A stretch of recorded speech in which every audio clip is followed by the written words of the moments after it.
രണ്ടു മൂന്ന് സാധാരണ പാട്ടുകൾ പാടി അതിനാദ്യത്തെ ഒരു ബിഗ് സല്യൂട്ട് ഞാൻ തന്നോട്ടെ. Yes sir.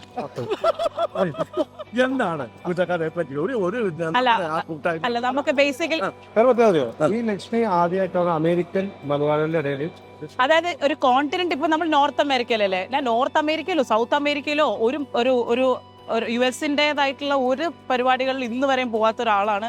കരിയർ വർഷങ്ങളായി തുടങ്ങിയിട്ട്. സോ എൻ്റെ എപ്പോഴും ഒരു ഡ്രീം ആയിരുന്നു എപ്പോഴെങ്കിലും നമ്മൾ ഒരു അമേരിക്കയിലോട്ട് ഇറങ്ങുമ്പോൾ ദ ബെസ്റ്റ് ഷോയിലായിരിക്കണം എന്നുള്ള ഒറ്റ കാരണം കൊണ്ടാണ് ഇത്രയും നാളും വരാതെ വന്നത്.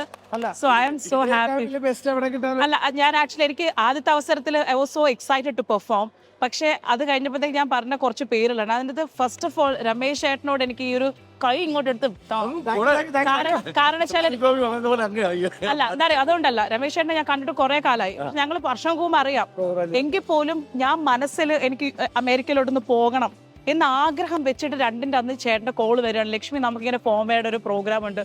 ഞാൻ പറഞ്ഞു എനിക്ക് വരണം എന്ന് അപ്പോഴേ പറഞ്ഞതാണ്. സോ ആൾ എന്നെ ഓർത്തതിലും അതുകൊണ്ടാണ് ഞാൻ ഈ ഒരു ഗ്രൂപ്പിൽ അല്ലെങ്കിൽ ഡിസ്കഷനിൽ അല്ല പക്ഷെ അല്ല പക്ഷെ അല്ലല്ല അതിലെനിക്ക് ചെയ്യുന്നതിന് ഒരു വിഷമവും ഇല്ല. കാരണം എന്ന് വെച്ച് കഴിഞ്ഞാല് അതും പോട്ടെ, എല്ലാം പോട്ടെ. പുണ്ടക്കാനെ പറ്റി പറയുകയാണെന്നുണ്ടെങ്കിൽ നമുക്കറിയാമല്ലോ ഇവിടെ സംസാരിക്കുന്നത് സ്പാനിഷ് ആണ്. അപ്പൊ നമുക്കൊരു പാട്ട്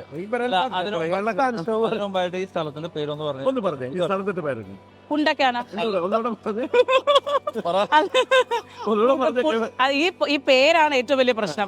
ആക്ച്വലി ഞങ്ങൾക്ക് ഓർക്കാൻ വേണ്ടിയിട്ട് കുറെ കാര്യങ്ങൾ ഈ ഒരു ട്രിപ്പിൽ ഓൾ ടുഗെദർ ഈ ഒരു ട്രിപ്പിൽ ഈ ഒരു പേര് കാരണം ഞങ്ങൾ ഡൽഹി വഴി വരുമ്പോഴത്തേക്കും ഈ വിസ കാണിക്കുമ്പോഴത്തേക്കും ആർക്കും ഇത് ഏത് രാജ്യം ഒരു പിടുത്തമല്ല, വിസ അത്ഭുതം.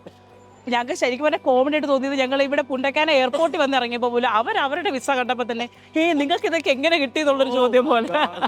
സോ അതായത് ഒരു പാട്ടുകാരല്ല, ഒരു കലാകാരി അല്ലെങ്കിൽ ഒരു കലാകാരൻ എന്നുള്ള നിലയിൽ നമുക്ക് എപ്പോഴും പോകുന്ന കുറേ സ്ഥലങ്ങളുണ്ട്. ഇപ്പോൾ യു എസിൽ എല്ലാവരും ഒരുപാട് പേര് ആർട്ടിസ്റ്റുകൾ പോകുന്നുണ്ട്, GCCയിൽ പോകുന്നുണ്ട്, അങ്ങനെ കുറേ സ്ഥലങ്ങളിൽ.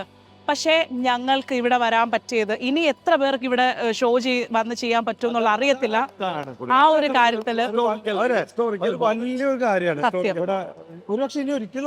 സത്യം ഇനി ഞങ്ങൾക്ക് വരാൻ പറ്റുമെന്ന് അറിയില്ല. ഇനി എത്ര മലയാളി പാട്ടുകാർക്ക് ഇവിടെ വരാൻ പറ്റുമെന്നും അറിയത്തില്ല. ആ ഒരു കാര്യത്തിൽ ഞങ്ങള് ഫോമയുടെ 8th കൺവെൻഷൻ ഇവിടെ നടക്കുമ്പോൾ ഇതിനു മുമ്പ് പല സ്ഥലത്തായിട്ട് നടത്തുന്നുണ്ട്. ഈ പുണ്ടക്കാനയിൽ നടക്കുന്ന ഈ ഒരു കൺവെൻഷനിൽ ഞങ്ങൾക്ക്, അതായത് ഞാൻ, രമേശ് ചേട്ടൻ, സ്വാസിക, അതുപോലെ തന്നെ ടിനി ചേട്ടൻ, ഫ്രാങ്കോ ചേട്ടൻ, ഞങ്ങൾക്ക് ഇത്രയും ആർട്ടിസ്റ്റുകൾക്ക്, പിന്നെ മറ്റേ US വന്ന ഭുവന, അപ്പോൾ ഞങ്ങൾ ഇത്രയും പേര് ശരിക്കും പറഞ്ഞ ലക്കിയസ്റ്റ്, ഒരുപാട് ദൈവത്തിന്റെ ഇഷ്ടമുള്ള ആൾക്കാരെന്ന് ഞങ്ങൾ വിശ്വസിക്കുന്നു.